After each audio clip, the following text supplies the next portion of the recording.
Barangay LS 97.1 Forever! Mga kwento ng pag-ibig, kwento ng pag-asa at mga kwento ng buhay dito sa Barangay Love Stories. Love Stories.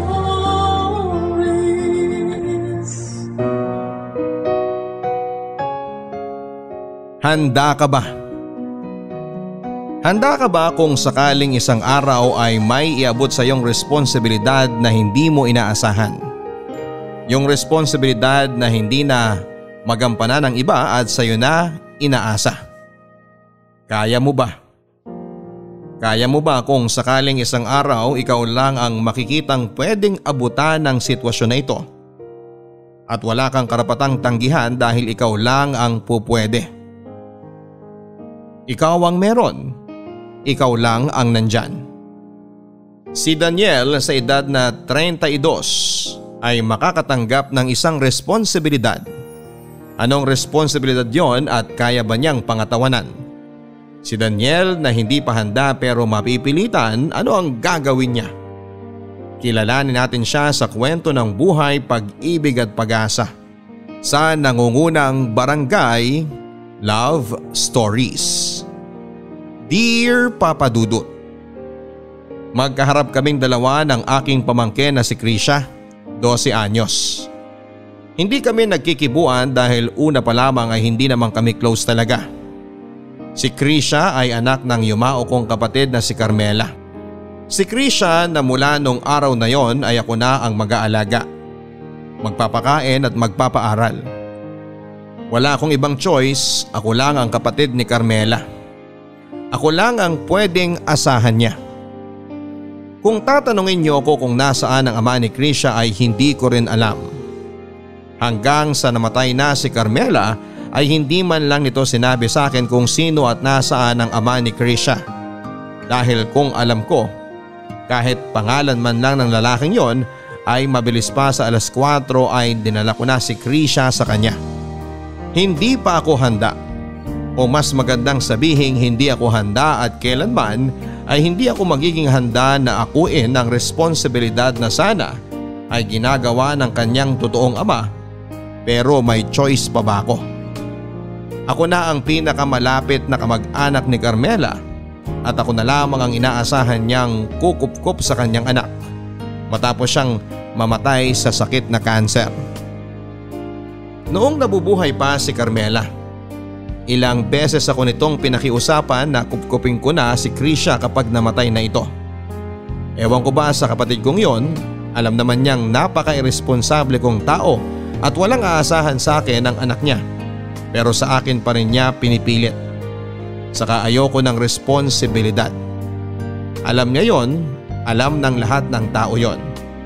Kaya nga sa edad kong 32 ay hindi pa rin ako nagkakaroon ng pamilya dahil ayokong magkaroon ng pamilya.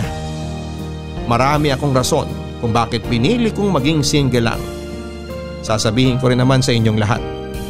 Sa ngayon ay gusto ko lang ikwento sa inyo kung paano kaming nagsimulang mag-usap ni Krisha. Kakatapos lang ng libing ni Carmela noon. Sumakay na kami ng taxi pauwi ng apartment kong maliit. Apartment na hindi man lang child friendly dahil puro basyo ng alak at upos ng yosi. Hindi nga rin sigurado kung saan ko siya papatulugin dahil isa lamang ang kwarto sa apartment ko. Siguro sa sofa ko na lang siya. Kasya naman siya ron. Maliit lang naman siya tulad ni Carmela. Pwede niya rin gawing una ng bag niya sa school o kaya ay tuwalya. Tuwalya. Kailangan ko palang bumili ng tuwalya para sa kanya. Isa lang ang tuwalya at bibihira ko pang malabhan. Naitanong ko sa sarili ko kung paano ba makakatagal ang bata sa akin. Kaya ko ba siyang buhayin? Kumusta ka naman? Okay lang naman po. Kung gusto mong dalawin ang puntod ng nanay mo, sabihin mo lang sa akin kung kailan para maayos ko ang schedule ko. Hindi po muna siguro. Okay. Ano bang mga kinakain mo? Kahit ano po.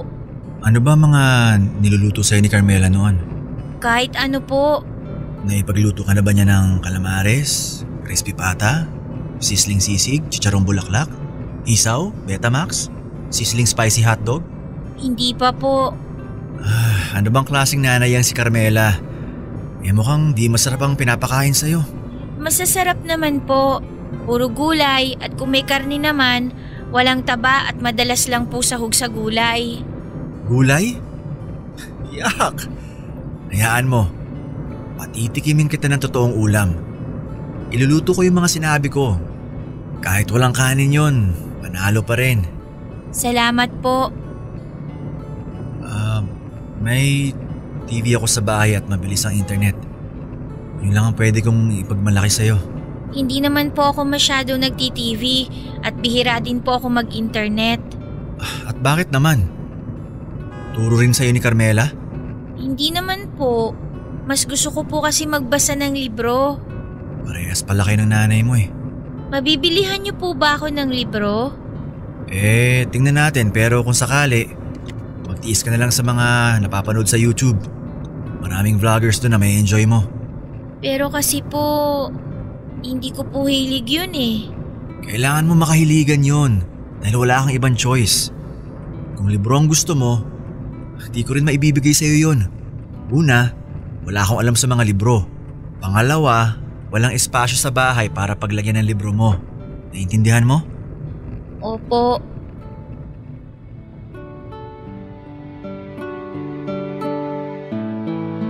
Medyo nakonsensya naman ako ng pagsabihan ko si Krisha. Nakita ko ang lungkot sa mga mata nito. Ganon na ganon si Carmela noong mga bata pa lamang kami kapag hindi siya nabibilhan ng mga libro ng magulang namin. Parehas na parehas silang mag-ina. Mahilig sa libro. Kaya siguro ang kakapal ng lens ng mga salamin nila sa kakabasa. Hindi na kami nagimikan pa hanggang sa makarating na kami sa bahay. Hindi pa ako nakalinis noon at alam kong hindi niya nagustuhan ang amoy ng bahay. Amoy kumupas na usok ng yosi, amoy chiko, amoy ewan. Amoy binatang iresponsable. Sa lababo ay napupuno ng mga container mula sa mga in-order kong pagkain online. Ilang araw nang nakatambak ang mga yon. At alam kong kahit na hindi ko pa lapitan, may mga ipis na nagpepiesta ron. Sa sahig naman ay puro abo ng yosi at puro langgam. Hindi ko na maalala kung kailan ako huling nagwalis. Basta ang alam ko ay nakikihiram lang ako sa kapitbahay ko ng walis kapag talagang hindi ko na kaya ang dumi sa bahay. Yung mga damit kong marurumi ay kung saan saan nakatambak, kahalo ng mga malilinis.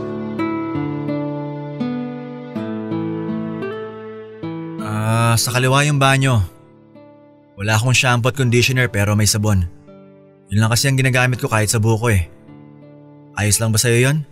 Pwede naman pong bumili sa tindahan para sa shampoo ko. Try mo muna yung sabon. Baka naman mahiyangan ang buhok mo. Sige po. Di ko sigurado kung may gas pa yung tangke ng LPG pero pwede namang umorder na lang tayo ng makakain mamaya. Sabihan mo lang ako kapag gutom ka na para maka-order na ako. Pwede bang gulay? Basta ba, ikaw lang kakain eh. Saan po ang kwarto ko? Yun lang. Isa lang ang kwarto ko rito. Ako nga lang yata ang kasya ron kaya pansamantala habang di ko pa alam kung saan kita ilalagay diyan ka muna sa sofa matulog. Medyo malambot pa naman yan. Pero may mga damit niyo po, tsaka ibang gamit yung sofa. Lilinisin ko na lang yan mamaya. Kaya pasensya ka na kung late ka makakatulog ngayon dahil maraming kalat. Tulungan ko na po kayo. Bakit? Marunong ka ba maglinis? Opo, tinuruan po ako ni Mama. Okay, good. Kailangan ko rin ng tulong mo. Saan ko po pwedeng ilagay itong mga bag ko? May pako dyan sa gilid ng sofa. Sabitan ko yan ng kung ano-ano. Pwedeng isabit mo muna doon. Wala po ba akong magiging lalagyan ng gamit? Di ko pa alam eh. Sa ngayon, isabit mo muna dyan. Kunin ko na lang po kaya yung cabinet sa dati naming bahay ni Mama. Tsaka may ibang gamit pa po ako at mga libro, tsaka… Krisha, wala na mga yon. Pinamigay ko na lahat dahil wala namang espasyo rito sa apartment ko. Sisikip lang lalo eh. Pati mga libro ko? Lalo na mga libro mo. Umiiyak ka ba? Bigay kasi ni Mama sa akin lahat yun. Ay, eto na naman tayo. Umiyak nang umiyak noon si Krisha noong malaman niyang pinamigay ko ang mga libro niya at wala akong magawa. Hinayaan ko lamang itong umiyak sa sofa habang ako naman ay nagsimula ng ayusin ang mga kalat ko. Hindi ko alam kung paano mag-comfort ng tao, lalo na ang mga bata. Naisip ko na lamang na titigil din siya kapag napagod na. Makalipas ang 1 oras mahigit ay tumigil na ito sa kakaiyak at nang tingnan ko siya ay nakahiga na ito sa sofa, katabi ang mga marurumi kong gamit. Napabuntong hininga na lamang ako. Pinagmasdan ko ito habang yakap-yakap ang picture frame ni Carmela. Sinubukan kong tanggalin ito sa kanya pero humigpit lalo ang hawak niya. Pinabayaan ko na lang. Pumasok ako sa kwarto at hinanap ang aking tuwalya. Inamoy ko yon at kahit ako ay napaismid dahil maasim na ang amoy. Pinangkumot ko yon sa kanya dahil mukhang nilalamig ito. Ipinagpatuloy ko ang paglilinis. Kapag nagising ito ay saka na lang ako o-order ng pagkain naming dalawa. Hindi ko alam kung anong gulay ang gusto niya. Wala akong alam sa mga gusto niya. Paano ko ba aalagaan ang batang ito na wala man lang akong kaalam-alam kung paano siya aalagaan? Makalipas ang 2 oras ay nagising din ito. Awkward pa nga dahil hindi ko alam kung paano siya haharapin matapos ko itong hindi sinasadyang paiyakin.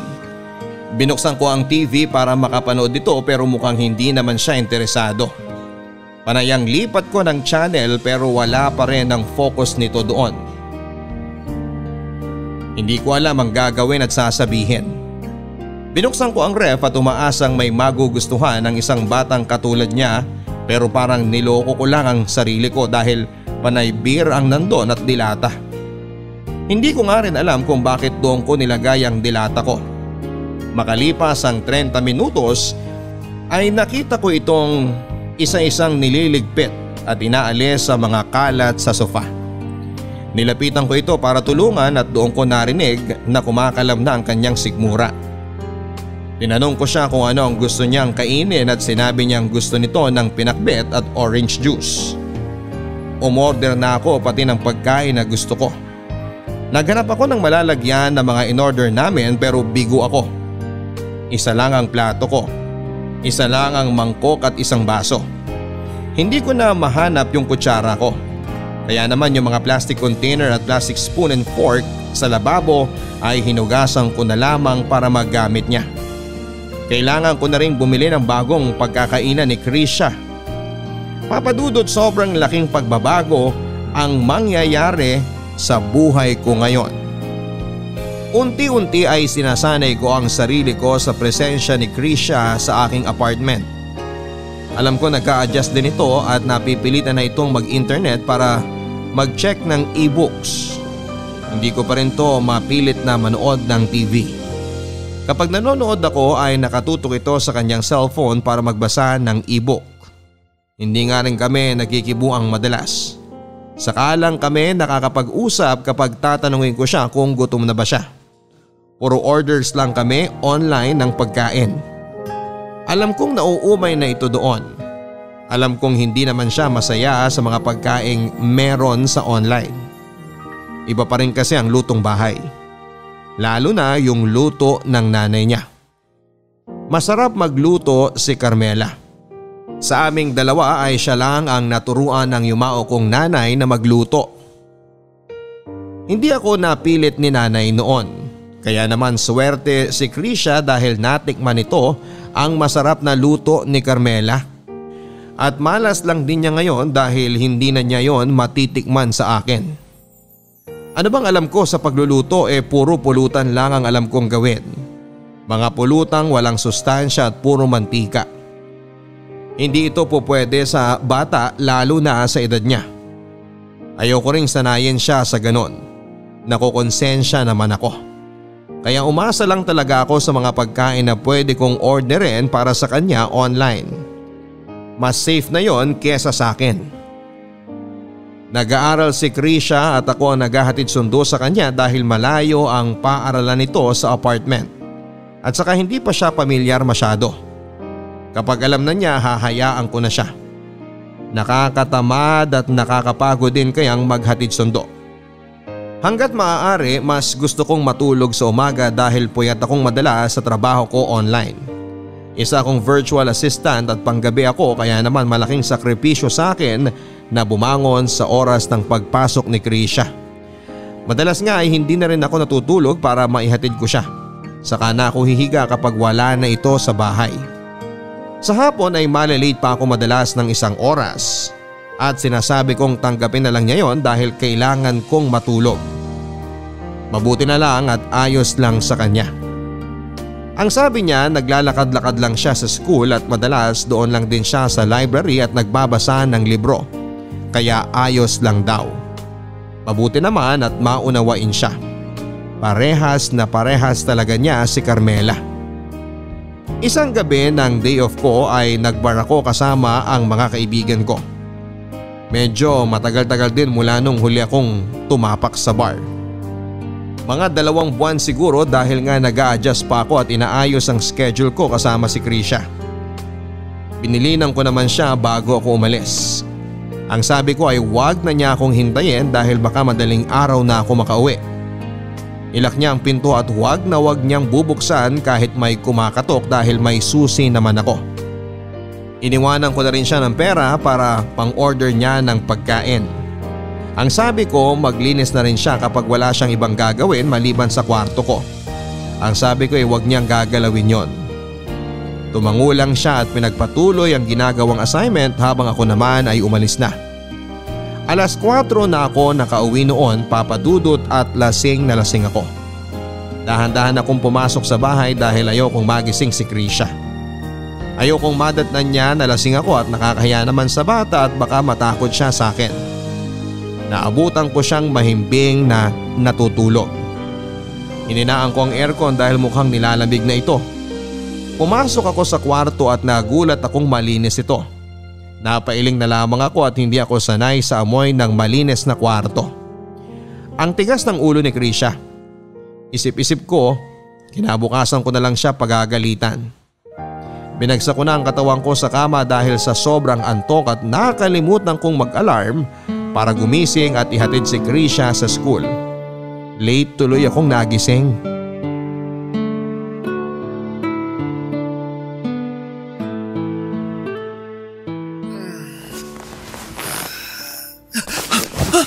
Anong oras na? Leche naman oh!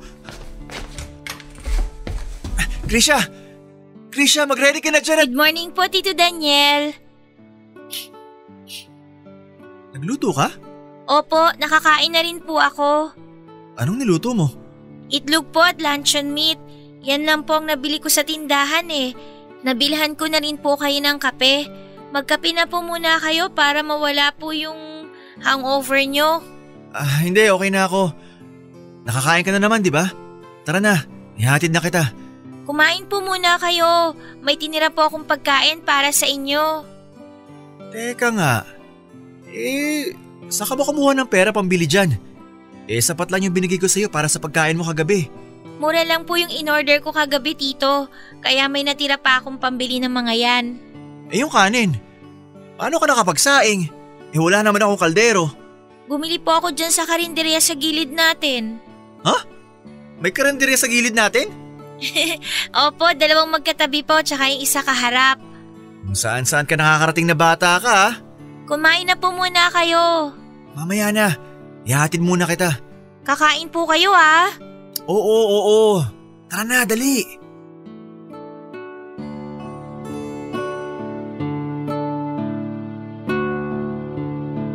Sa totoo lang ay hiyang-hiya ako kay Krisha dahil imbes na pagsilbihan ko at alagaan siya, sa akin pa niya yon ginagawa. Napalaking mabuti at tama ni Carmela ang anak niya. Hindi ko alam kung paano siya sasabayan sa maturity niya. Nakakahiya talaga. Ako itong mas nakakatanda sa kanya, ako pa yung alagain. Hindi ito ang unang beses na pinagsilbihan niya ako. Lagi niya yung ginagawa at mula nung nadiskubre niya ang karinderya malapit sa amin ay namimilit na ito na doon na lang daw kami bumili ng pagkain para hindi sayang ang pera sa delivery charge. Makakapili pa raw kami ng maayos. Siya madalas ang bumibili. Gustong gusto naman ito pero madalas ay puro gulay ang kinukuha niya at wala akong karapatang magreklamo dahil healthy naman yon. Hanggang sa nasanay na lang ang katawan ko sa gulay. Maganda rin pala sa pakiramdam. Lumiit pa ang aking tiyan. Nang tumagal ay mas kilala na rin siya ng mga kapitbahay ko kesa sa akin. Aliw na aliw sila sa kanya na kailanman ay hindi nila ginawa sa akin. Yung walis na dati hinihiram ko lang ngayon ay sa amin na raw. Binigay na ng kapitbahay sa amin dahil naawa ito kay Krisha. Binigyan din siya ng sarili nitong plato, mangkok, baso, kutsara at tinidor. Binigay na rin sa kanya ang isang maliit na kaldero para may mapagsaingan daw ito. Grabe itong batang ito. Ang daming nakuha at napakinabangan sa kapitbahay. Samantalang ako ay iniismeran nila kapag hihiram ako ng walis. Nagmukha na ring bahay ang apartment ko na dati ay mukhang beer house sa dami ng alak. Ngayon ay unti-unti ay nagkakaroon ng laman ng ref bukod sa beer. May mga naka-tetra pack juice, ito ang binibili niya sa tindahan para baon. May mga biskwit din itong binibili na nilagay niya sa ref. Sabi nga niya mas gusto raw niya na malamig ang biskwit. Nahayaan ko lang siyang gawin ang gusto niya basta wag niya lang akong istorbohin sa ginagawa ko, lalo na kapag nanonood ako ng TV. Ayaw na ayaw ko yon hanggang isang araw.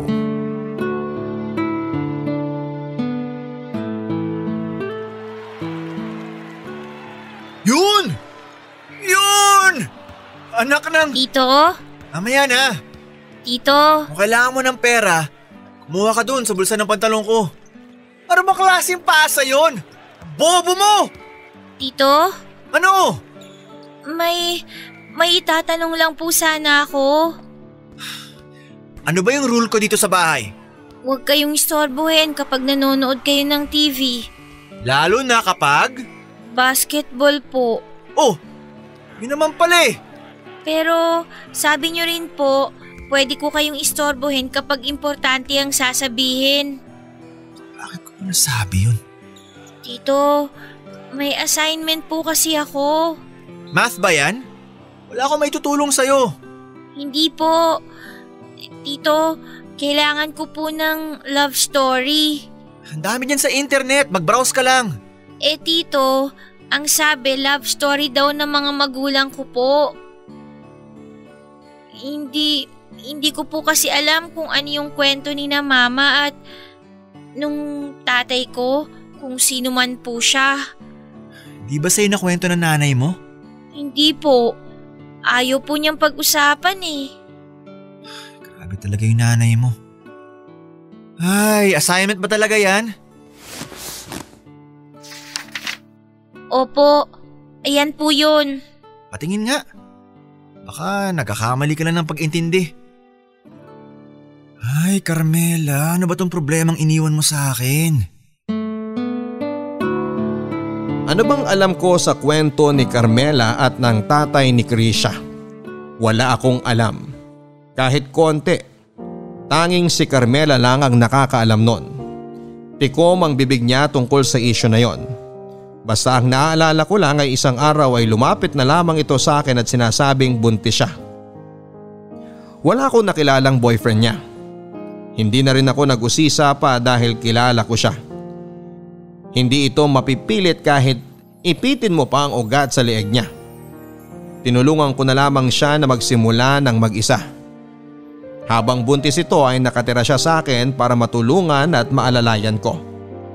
Nang nakapanganak na siya matapos makahanap ng trabaho at matitirhan ay umalis na nito sa poder ko at kinayang mag-isa na buhayin si Krisha. Hindi na rin ito nagkaroon pa ng bagong karelasyon. Buong buhay niya ay inalay niya sa pagpapalaki sa anak niyang si Krisha. Hanggang isang araw ay nalaman nitong may cancer siya at nasa stage 4 na. Nang malala na ang sitwasyon niya, ay sa akin siya nakiusap para sa pag-ampon sa anak niya. Tinanong ko siyang muli tungkol sa ama ni Krisha. Pero hanggang sa huli ay tikom ang bibig niya. Wala akong alam, walang wala. Ano ang sasabihin ko kay Krisha? Papa Dudut, kailangan kong magsunungaling kay Krisha para may maipasa lamang ito sa eskwela. Wala akong ibang alam na love story kundi ang meron ako.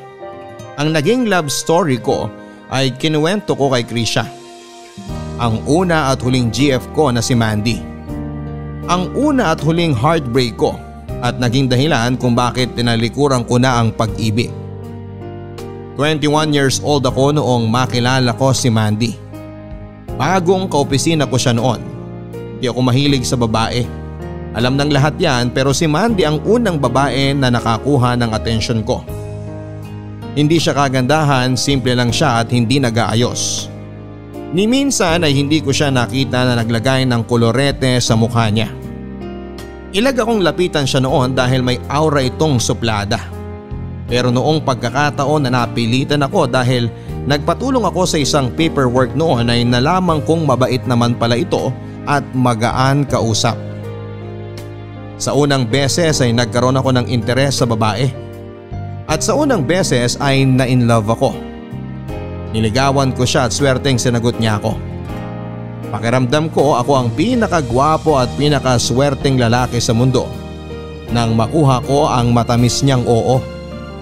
Naging masaya ako sa piling ni Mandy. Alam ko sa sarili ko na siya yung gusto kong pakasalan at makasama habang buhay. Ang dami-dami na ring naging plano para sa isa't isa.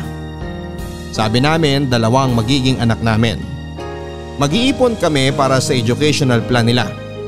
Bibili kami ng maliit na bahay. Ayaw naming pareho ng masyado malaking bahay dahil mas gusto namin na maging malapit kami sa isa't isa na pamilya. Pagagandahin namin ang sala dahil dito kami magbabanding na pamilya. Ang dami naming plano, Papa Dudut, dahil ganon kami kasigurado sa isa't isa. Pero hanggang plano lang pala ang lahat dahil isang araw, yung pag-ibig na natagpuan ko, kukunin din pala sa akin. Kukunin din pala sa akin ng iba. Isang araw, nag-file ng indefinite leave si Mandy sa opisina. Ang sabi niya ay kailangan daw niyang umuwi sa kanilang probinsya dahil malapit na raw mamatay ang kanyang lolo at hinahanap siya dahil siya ang paboritong apo. Pinilit kong sumama sa kanya para masuportahan siya sa panahon ng kanyang pagdadalamhati. Pero tumanggi siya. Iniintindi ko na lamang kahit na hindi niya ako binigyan ng sapat na rason kung bakit ayaw niyang samahan ko siya. Noong una, panay pa ang update niya sa akin kung ano ang nangyayari. Sabi niya lumalakas na raw ang lolo niya at masyado lang nagpanik ang mga kabahay nito. Mahaba pa raw ang buhay ng lolo niya. Tinatanong ko siya kung mapapaaga ba ang uwi nito pero hindi ang sinagot niya. Tinatanong ko rin siya kung kailan siya uuwi kung sakali pero hindi rin siya makasagot. Hinayaan ko na lamang muna siya dahil gusto ko rin naman na makapiling pa niya ang pamilya niya. Alam ko, Papa Dudut, na madalas ay malungkot ito sa trabaho dahil hindi niya kasama ang pamilya niya. Kaya kung sakaling piliin niyang manatili muna roon ay naiintindihan ko. Isang bagay na pinagsisihan ko. Isang araw ay hindi na lamang nagparamdam si Mandy. Hindi ko na siya makontak. Nagtanong-tanong ako sa mga kakilala niya kung sakaling alam nilang probinsya ni Mandy para mapuntahan ko dahil nag-aalala na ako. Ang best friend niya ang nilapitan ko at mabuti na lamang ay alam nito. Nagpatulong ako sa direksyon at nakapunta nga ako. Noong nandun ako ay nagtanong-tanong ako kung saan ang bahay nila. Madali ko naman yung natuntun at nang makarating na ako doon ay nakita ko siya. Tuwang-tuwa ako pero hindi kami magkaparehas ng emosyon. Blanko ang mga mata nitong tumitingin sa akin at lumapit na parang hindi niya ako kilala. Na parang hindi niya ako karelasyon. ginagawa mo rito? Ikaw, ano pang ginagawa mo rito? Hindi ka pa ba uuwi? May trabaho ka pa at kailangan ka sa opisina. Nag-resign na ako. Nag-resign? Bakit di ko to alam? At bakit? At bakit walang nagsabi sa'yo? Dahil sinabi kong wag ipaalam sa'yo. Ganun ka ba kalakas sa opisina para itago sa akin to? Ganon ko gustong itago sa'yo. Ha? Bakit naman? Ay, umalis ka na, Daniel. Hindi ako aalis dito hanggat di mo sinasabi sa akin kung bakit isang araw di ka na lang nagparamdam at isang araw na wala ka na lang. Daniel, please. No, Mandy. Ako dapat na magsabi niyan sa'yo. Please, sabihin mo kung anong nangyari. Bakit tayo nagkaganito? Anong ginawa ko? Daniel. Mandy, inaanap ka na ng anak mo. Ikaw lang ang makakapagpatahan sa kanya. Sige ma, papasok na po ako. Nga pala ma, si Daniel dati kong katrabaho. Magandang araw po. Magandang araw naman. Mandy, dalian mo dyan. Asikasuin mo ng anak mo. Opo ma, paalis na rin naman po si Daniel. Anak? Siya ang dahilan. Dahil may anak ka na? At asawa. Kailan pa? Bago ka pa dumating sa buhay ko. Ginawa mo akong kabit nang di ko alam! Daniel, huwag kang mag-iskandalo rito, please. Halika, dito tayo. Dito tayo banda mag-usap. Baka marinig nila tayo sa loob. Di ako mag-iskandalo. Huwag ka mag-alala. Salamat naman kung ganon. Please, umalis ka na. Mandy, bakit? Daniel, natukso ako sa'yo. Malayo ang asawa ko. Nalungkot ako kaya pumatol ako sa'yo. Ano yung mga plano natin? Plano mo. Sinabayan lang kita dahil masaya ka. Tuwang-tuwa ka. Hindi mo yun gusto? May pamilya na ako, Daniel. Hindi ko napapangarapin pa at paplanuhin bumuo ng ibang pamilya. Paano ako? Minahal mo ba ako? Sigurado ka bang gusto mong malaman ang sagot dyan?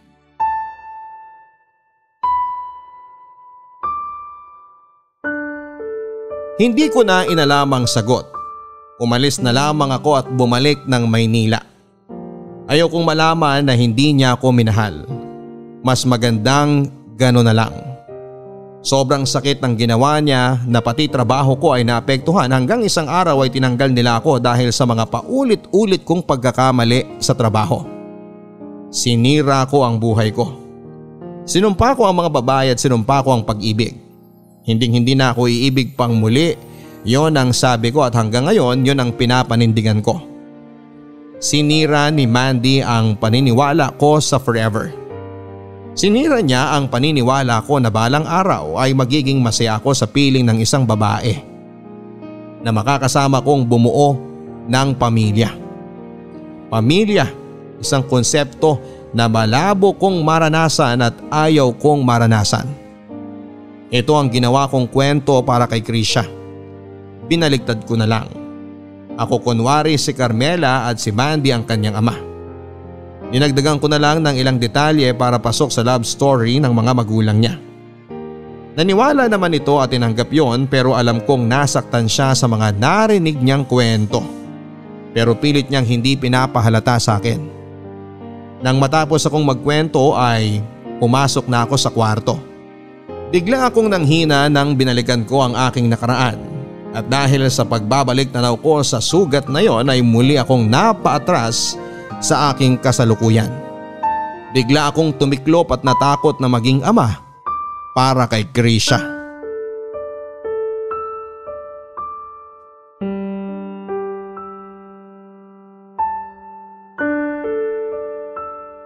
Tito Daniel, paano po kaya kung sa linggo mag-grocery po tayo? Para saan? Para po may stock tayo rito. Tsaka mas makakatipid po tayo kaysa kung palagi tayong bumibili sa mga tindahan ng mga kailangan natin. Wala akong oras. Pwede naman po ako na lang. Magpapaturo na lang din po ako ng direksyon sa kapitbahay. Manghiistorbo ka pa talaga ng kapitbahay natin para dyan sa pag-grocery na yan? Ano na lang gusto mong isipin nila? Na pabaya ako? Hindi naman po sa… Alam mo, mula na dumating ka rito, ang dami-dami na nagbago. Akala mo ba natutuwa ako? Huwag mo akong masimulan dyan sa iyak mo ha. Di epekto sa akin yan. Hindi naman po ako umiiyak. Ako panlokohin mo. Namumula na yung mata mo. Nagtutubig na. Ano sa tingin mo nangyayari dyan? Ano yan? Gusto mong bumahing ganon? Kung bakit kasi pinalaki kang mahina at balat sibuyas ni Carmela eh. Ako patuloy ang namumroblema sa'yo ngayon. Sorry po. Sorry po, Tito. At ngayon kukonsensyahin mo ako dyan sa pagsasorry mo? Di epekto sa akin yan. Dahil wala akong emosyon para tapatan yung nararamdaman mo. Di ako katulad ng nanay mo. Kaya wag mo akong astahan tulad ng ginagawa mo sa kanya, ha? Hindi ko po alam kung bakit bigla na lang kayong ganyan sa akin. Wala naman po akong... Tanggapin mo na lang na ganito ako. Na ganito ang buhay mo habang nandito ka sa poder ko. Kaya bilisan mo lumaki para makalis ka na rito. Dahil pampasikip ka lang sa bahay na to. Yang sofa, di ko na nauupuan dahil madalas andyan ka. Yang ref, wala na ako mapwesto ng alak ko. Dahil puro juice mo na lang at yung mga merienda mo. Sige po, hindi na po ako maglalagay ng mga pagkain ko doon. Ilalagay ko na lang po sa bag ko. At para lang alam mo meron pang ibang putahe sa karinderya bukod sa gulay. May karne rin, Krisha. Karne! Sabi po kasi ni Mama bago siya mamatay, tulungan ko raw po kayo, alagaan para humaba pa ang buhay niyo kasi gusto niya maging maayos kayo, kasi mahal na mahal niya kayo. Sorry po, Tito Daniel. Sinusunod ko lang yung huling bilin ni Mama sa akin. Sorry po.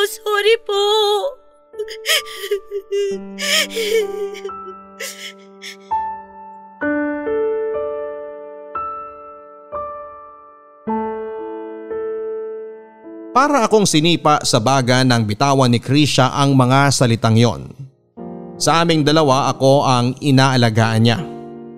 Mula sa paglilinis ng bahay at pagbili ng mga pagkain ay siya ang gumagawa. Mga bagay na dati ay ginagawa rin ni Carmela noong magkasama kami, lalo na noong mga panahong parehong namatay ang mga magulang namin. Wala kaming ibang maaasahan kundi ang isa't isa. Mas matanda ako kay Carmela pero mas inalagaan ako nito higit pa sa pag-aalaga ko sa kanya.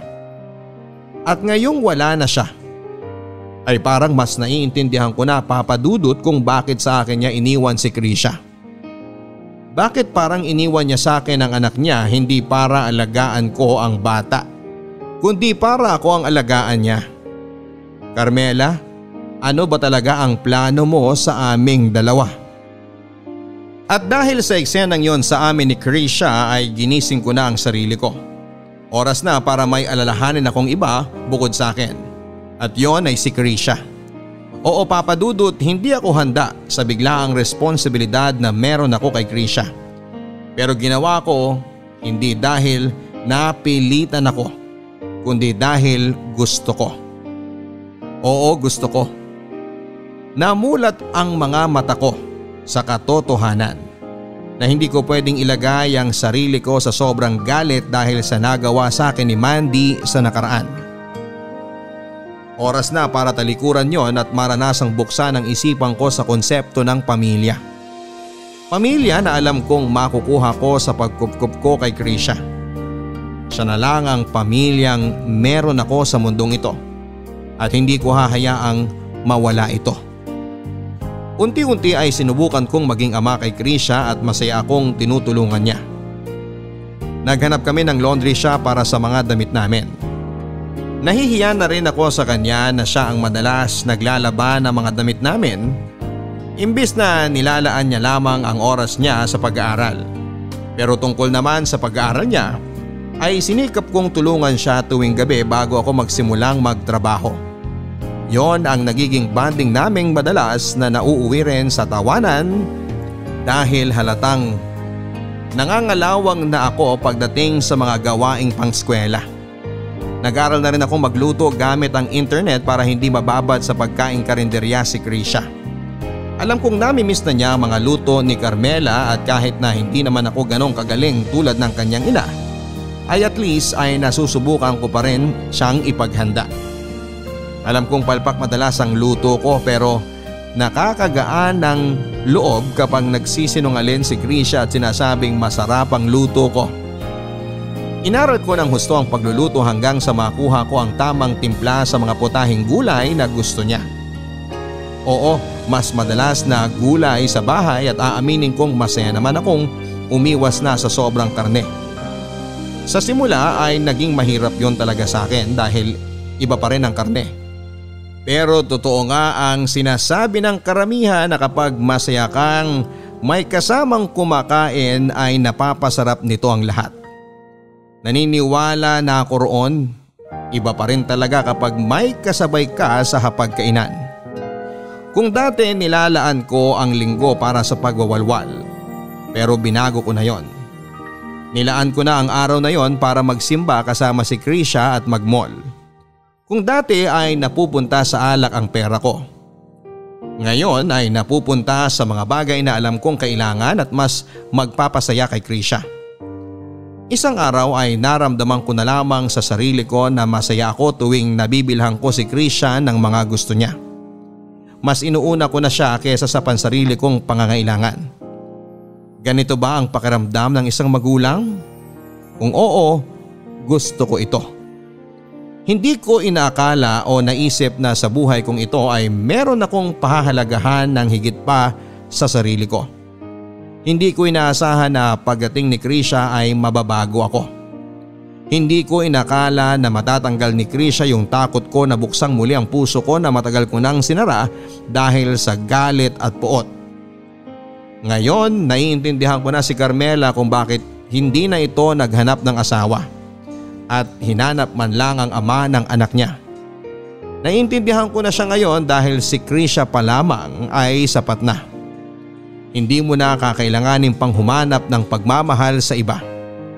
Dahil yung ibinibigay pa lang ng bata ay kontento ka na. Tito Tatay? Oh, ano yun? Bakit hindi na po kayo nagkaroon ng girlfriend? Walang time eh. Yun po ba ang dahilan? Ikaw, ang dami mong tanong. Matulog ka na nga dyan at maaga pa tayong maghahanap ng bagong titirhan natin. Hindi ka na kasya sa sofa oh. Masyado ka nang humahaba. Isagutin niyo na po. Mukhang di mo ko titigilan sa forever mong tanong na yan ah. Hindi po talaga. Kailan po ba kayo last na in love? Tigilan mo ako dyan. Matulog ka na. Sige na po please, Tito Tatay. Please. Ay, kapag sinagot ko ba yan, titigil ka na. Opo. At ikaw ang magtatapon ng basura bukas? Gusto niyo buong buwan pa eh. Mandy. Mandy? Mandy ang pangalan ng una at huli kong nakarelasyon. Ano po nangyari sa kanya? May pamilya na siya. Bago pa maging kami, meron na pala siyang sariling pamilya. Naging kabit ako. Kaya yun. Siyempre, kailangan tapusin ko na. Kaya po ba natakot na kayong magmahal ulit? Oo, natakot ako. At siyempre, napuno ng galit. Na-trauma eh. Sabi na eh. Anong sabi na? Hindi naman talaga kwento ni na mama at tatay ko yung sinabi mo sa akin dati eh. Kwento mo yun eh. Hoy, anong… Hindi ah. Kwento nila yun. Tingnan niyo po at namumula na naman ang noo niyo. Kilala ko na po kayo. Kapag guilty kayo o nagsisinungaling, mas mapula pa sa dugo yung noo niyo. Ay, ikaw talaga? Matulog ka na nga. Ikaw ang magtatapon ng basura hanggang sa susunod na buwan ha? Tito Tatay? Oh, ano na naman? Sana po, hindi na kayo nagsinungaling tungkol sa love story ni na mama at ng tatay ko. Di ko naman talaga alam kung ano yung nangyari sa kanila eh. Basta isang araw si Carmela, yung mama mo lumapit sa akin at sinabing buntis siya. At ni minsan hindi siya nagkwento tungkol sa tatay mo. May respeto ko yun. At ayos lang din naman po sa akin kung sakaling hindi ko na malaman kung sino yung tatay ko. Hindi naman po ako naghahanap eh. Sigurado ka ba? Kasi iba pa rin kung alam mo. Kung gusto mo, pwede natin siyang hanapin. Hindi ko alam kung paano pero… Hindi na po kailangan. Okay na po ako. Hindi ko na kailangan makilala siya kasi… Kasi ano? Kasi may Tito Tatay na po ako. Kayo! Matulog ka na nga. Nanguuto ka pa dyan eh. Gumising ng maaga ha.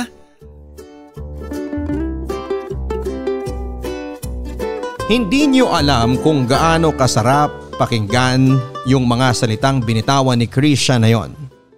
Ang sarap pala sa pakiramdam, Papa Dudut, na may tatawag sa iyong tatay kahit kasunod noon ay tito. Alam kong hindi ako ang totoong ama ni Krisha pero ipaparanas ko sa kanya ang pakiramdam na merong ama. Matagal siyang walang naging ama at hindi ko hahayaang hindi niya yon maranasan. Hanggat kaya ko ay gagawin ko. Hanggat kaya ko ay magiging ama ako sa pamangking ko. Mabilis na lumipas ang mga araw, buwan at mga taon. Nag-focus ako sa pag-aalaga kay Krisha at wala pa rin akong karelasyon. Hindi dahil andun pa rin yung trauma ha, pero dahil masyado akong nag-i-enjoy na ibuhos ang atensyon at pagmamahal ko para kay Krisha. Kahit nga nagiging mapilit siya sa akin na maghanap na ako ng GF dahil sobrang lagpas ko na raw sa kalendaryo. Lagi ako nitong tinutokso pero hindi yon umeepekto sa akin.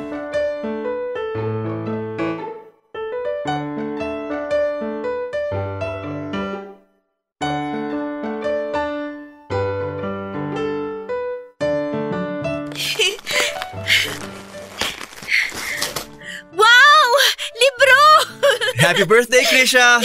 Sana nagustuhan mo ang libro na yan. Opo naman! Kasama to sa listahan ng mga librong gusto kong mabasa eh. Teka, paano niyo pong… Oo, sige na, aamin na ako. Tininan ko yung listahan mo nung tulog ka.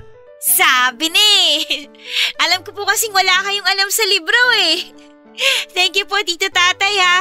Pero sana hindi na po kayo nag-abala. Sabi ko naman sa inyo, magtipid na kayo para naman ano. Ay nako, alam ko na naman yung sasabihin mo. Para kapag… Nagka-GF ako, may pang-re-regalo at pang-date ako. Ang galing! Kabisado niyo na po ha. Araw-araw mo ba namang sinasabi sa tingin mo ba? Hindi ko pa makakabisa. Bakit po kasi hindi pa kayo manligaw? Ang dami ko namang sinend na magagandang babae sa FB na nakikita ko Ayoko sa kanila. Ayaw niyo sa kanila o talagang ayaw niyo magkaroon ng girlfriend? Ay, sige ka. Kapag nagkaroon ako ng GF, mawawala na ako ng time sa'yo at di ka na makakatanggap ng regalo sa akin. Mamili ka. Ang dami niyo na pong naibigay sa akin. Okay na rin na magbigay na kayo sa iba ng pagmamahal. Tigilan mo nga ako, Krisha. Magayos ka na. At pupunta pa tayo sa mall. Doon na lang tayo kumain. Tito Tatay, wag na po kayo mag-change topic, please.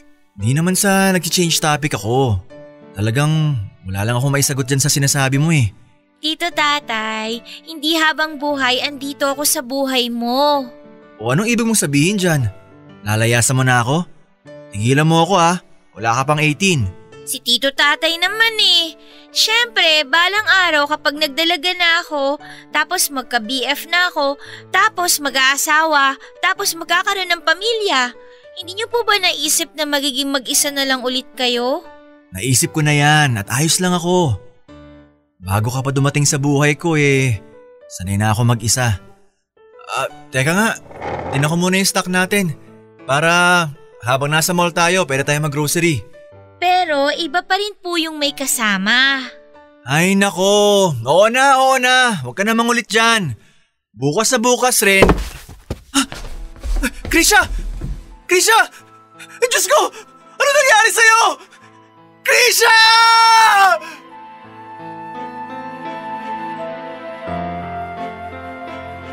Stage 3, endometrial cancer.